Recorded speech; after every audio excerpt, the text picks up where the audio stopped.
MP కోమటిరెడ్డిపై Huzurnagar MLA Shanampudi Saidireddy ఘాటు వ్యాఖ్యలు చేశారు.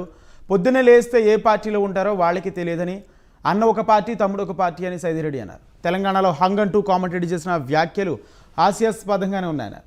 దేశంలో బీఆర్ఎస్ పార్టీ ప్రమాదం సృష్టించడం ఖాయమన్నారు. దేశం అభివృద్ధి పదంలో నడవాలంటే సీఎం కేసీఆర్ లాంటి విజన్ ఉన్న నాయకుడు కావాలన్నారు. బీఆర్ఎస్ పార్టీకి ఒకరితో పొత్తులు పెట్టుకోవాల్సిన అవసరం లేదు. నిన్న కోమటిరెడ్డి వ్యాఖ్యలు చూస్తే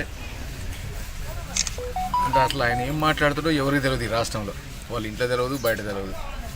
ఈరోజు ఈ రాష్ట్రంలో ఎప్పుడు ఎన్నికలు జరిగినా 100 సీట్లకు తక్కువ రాకుండా వచ్చే పార్టీ ఇలా బీఆర్ఎస్ పార్టీకి ఒకరితో పొత్తులు పెట్టుకోవాల్సిన అవసరం లేదు. ఈరోజు ఒక్క తెలంగాణ రాష్ట్రం కాదు, దేశం మొత్తం ఈరోజు బీఆర్ఎస్ వైపు చూస్తూ ఉంది. ఇవన్నీ చూసి తట్టుకోలేక అసలు ఇంకోటి ఏంటంటే ఈ వెంకటరెడ్డి అసలు కాంగ్రెస్లో ఉన్నాడా, బీజేపీలో ఉన్నాడా, కాంగ్రెస్ వాళ్ళకి అర్థం కావట్లే, బీజేపీ వాళ్ళకి అర్థం కావట్లే.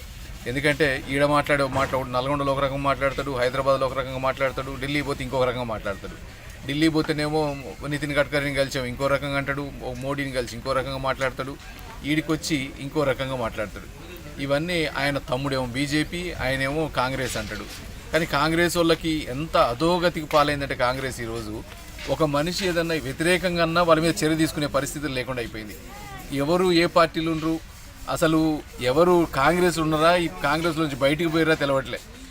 అట్లాంటి పార్టీకి అలా విమర్శలు చేసే పరిస్థితి లేదు.